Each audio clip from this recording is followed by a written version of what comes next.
ছাত্ৰ-ছাত্ৰীৰ বাবে এটা হাত জোৰকে খুব ভাল লাগিছে আপোনালোকৰ ইমান এনাৰ্জি আৰু ইমান একেলগে সমবেত হৈছে আজি আৰু আমি আহিছোঁ আপোনালোকৰ মাজলৈ এখন আহিব লগা বিগ বাজেটৰ মুভি আৰু যিখন চিনেমাই এইবাৰ ছবিগৃহত খলকনি লগাবলৈ গৈ আছে যিদৰে ত্ৰিপুলাৰ KGF সূৰ্যবংশী পুষ্পা এইবিলাকে যদি খলকনি সৃষ্টি কৰিব পাৰে আমিনো অসমীয়া চিনেমাই কিয় খলকনি কৰিব নোৱাৰো হয়নে কাৰণ কি সেইটো প্ৰমাণ কৰি দিছিলে এই সময়ত ঋতিক ৰোশন আৰু টাইগাৰ শ্ৰফৰ জানো মৰমবোৰ ক'ত লুকাই থাকে নাজানো কিন্তু যেতিয়াই মৰমে মাতে সকলো বাধা নেওচি আগুৱাই যাবলৈ হেঁপাহ জাগে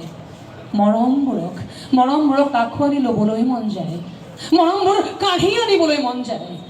মৰমৰ কাৰণে এখন প্ৰবল সংগ্ৰাম কৰিবলৈ মন যায়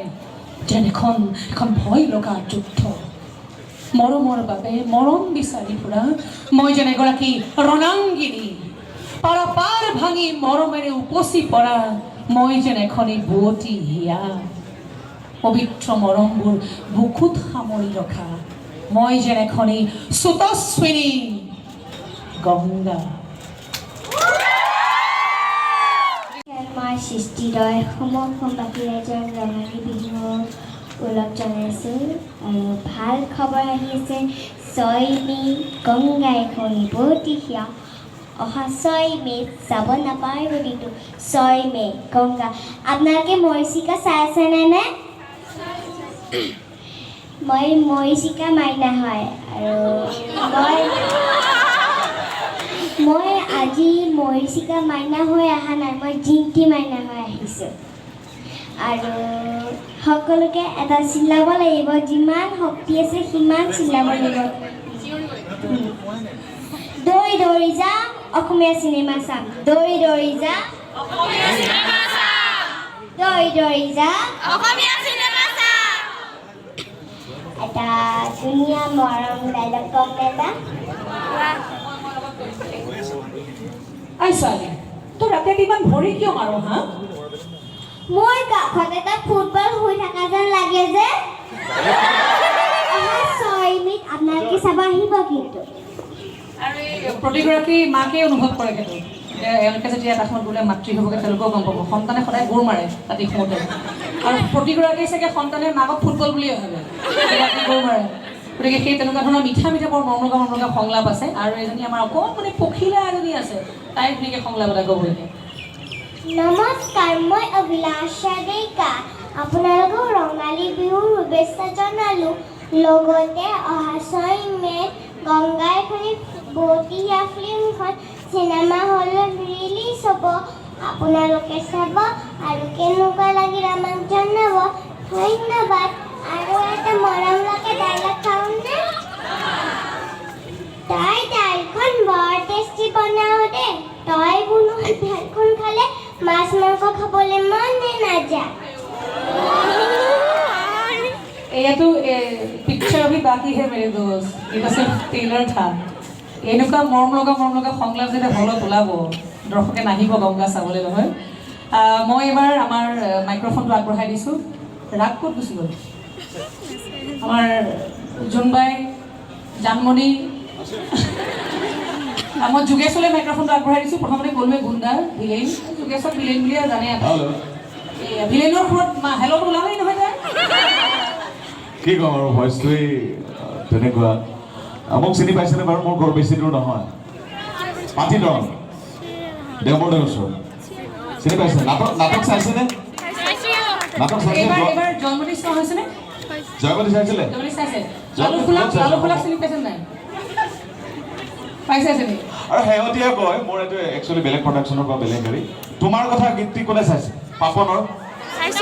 পাপনৰ তোমাৰ কথা ভাবিলেই জানো তাতে আইনীৰ এগেইনষ্টত যিজন হিৰো আছিলে মই কিন্তু তাতে ভিলেইন নহয় তাত হিৰো দেখিছেনে মোৰ চিনাকিটো অকণমান তেনেকৈ দিব লগা হৈছে ভিলেইন হৈ সদায় ওলাই যে সেইকাৰণে হিৰো হোৱাৰ কাৰণে চিনি পোৱা নাই আচ্ছা যিয়ে নহওক এজন খুব সুদক্ষ অভিনেতা অসমীয়া ভ্ৰাম্যমানৰ জগতৰ আৰু আমি তাক ভ্ৰাম্যমানৰ বাঘ নাম দিছোঁ কাৰণ ভ্ৰাম্যমানৰ মঞ্চখন এনেধৰণে দপদপাই ৰাখে যোগেশ কাশ্যপে নিজৰ অভিনয় দক্ষতাৰে আৰু ছবি জগততো তেনেকৈ তেওঁৰ দক্ষতাখিনি দৰ্শকে ইতিমধ্যে দেখি আহিছে এইখন ছবিত গংগাৰ ছবিখনত এটা সাংঘাতিক ষ্টাইলাইজ কেৰেক্টাৰত মানে ষ্টাইলাইজ একদম সম্পূৰ্ণ অলংকাৰ থকা আমি এতিয়া যিমানবোৰ যেনেধৰণৰ ভিলেইনবোৰ দেখি থাকোঁ চাউথৰ চিনেমাবোৰ দেখোঁ আমি প্ৰায় তেনেধৰণৰ এটা ষ্টাইলাইজ কেৰেক্টাৰত যোগেশে অভিনয় কৰিছে ধন্যবাদ কি খাব কওক চাহ নে কফি আচৰিত হৈছে চাগে ন কিনো কি খাবে কওক চাহ নে কফি বুলি সুধিছে আচলতে মই যিটো চৰিত্ৰ ৰূপায়ণ কৰিছোঁ ৰঞ্জন চলিহা নামৰ যিটো খুব বেয়া মানুহ আৰু বাইদেৱে কোৱাৰ ধৰণে একদম ষ্টাইলাইজ এটা ভিলেইন সেই চৰিত্ৰটিত কি খাব কওক চাহ নে কফি এইটো মোৰ প্ৰতিটো সংলাপ প্ৰতিটো ছিকুৱেঞ্চত এক বিশেষ ভংগীমাত থাকে এই গোটেই চিনেমাখন মই হাৰাশাস্তি কৰি মাৰিছে মানে ইমান গুণ্ডামি কৰিছে ই চিনেমাখনত এই মাক জীয়ে গোটেই সপাকে হাৰাশাস্তি কৰি মাৰিছে ৰাগ নাই নেকি ওচৰত ৰাগ আচ্ছা ৰাগৰ লগত মোৰ এটি সংলাপ আছে ৰাগৰখিনিও ময়েই ক'ম গতিকে অকণমান ছিকুৱেঞ্চটো বুজাবলৈ ৰাগ খুব পজিটিভ কেৰেক্টাৰ এটা কৰিছে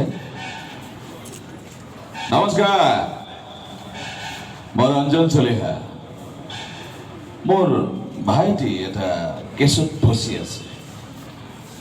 মই গম পাইছোঁ আপুনি ভাইটিৰ বিৰুদ্ধে কেছটো ওকালতি কৰি আছে মই বিচাৰোঁ আপুনি কেছটো অকণমান লুজ কৰি দিয়ক নহ'লেতো জানেই মই কি কৰিব পাৰোঁ তেতিয়া ৰাগে কয় ৰঙা চকু দেখুৱাই লাভ নাই এনেকুৱা ৰঙা চকু মই হালধীয়া কৰি দিম তেতিয়া মই কওঁ হালধীয়া সি আকৌ কয় হালধীয়া সৰিয়হ ফুলৰ ৰং সদায় হালধীয়াই হয় আৰু তেতিয়া মই আকৌ কওঁ বেলেগ কথা কৈছে কি খাবি ক চাহ নে কফি তেতিয়া ৰাগে কয় অহা 6 মে'ত যেতিয়া গংগা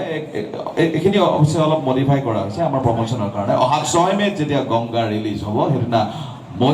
ময়ো আপোনাক জনাই দিম সেইদিনা মই চাহ খাওঁ নে কফি খাওঁ তেতিয়া মই কওঁ ঠিক আছে বঢ়িয়া তেতিয়াহ'লে ময়ো জনাই দিম অহা 6 মে'ত যেতিয়া গংগা সমগ্ৰ অসম তথা ভাৰতবৰ্ষৰ বিভিন্ন য'ত আমাৰ অসমীয়া ছ'চাইটি আছে তাত সমগ্ৰ অসমত প্ৰতিটো ছবিগৃহত গংগা আমাৰ ছবিখন যেতিয়া আমি অধীৰ আগ্ৰহেৰে বাচ্ছা থকা ছবিখন যেতিয়া মুক্তি পাব সেইদিনা ময়ো আপোনালোককো সুধিম কি সুধিম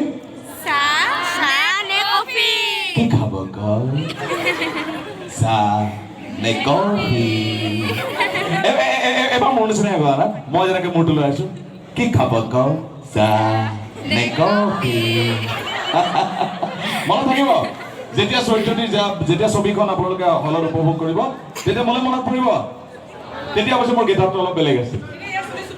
চুলি চুটি পোষ্টাৰত বা হেৰি দেখা পাইছে চাগে চাইডৰ ফালে একদম জিৰ' এতিয়া অকণমান মোৰ সেই প্ৰমোচনেল জংটিত মই এই গেটআপত ওলাইছোঁ যিয়ে নহওক আমি কিন্তু অসমীয়া ছবি চাব লাগিব এতিয়া অকণমান চিৰিয়াছলি কথা এটা কওঁ আমাৰ কণ ল'ৰা ছোৱালীক আমি নৃত্য শিকাওঁ অভিনয় শিকাওঁ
Thank you.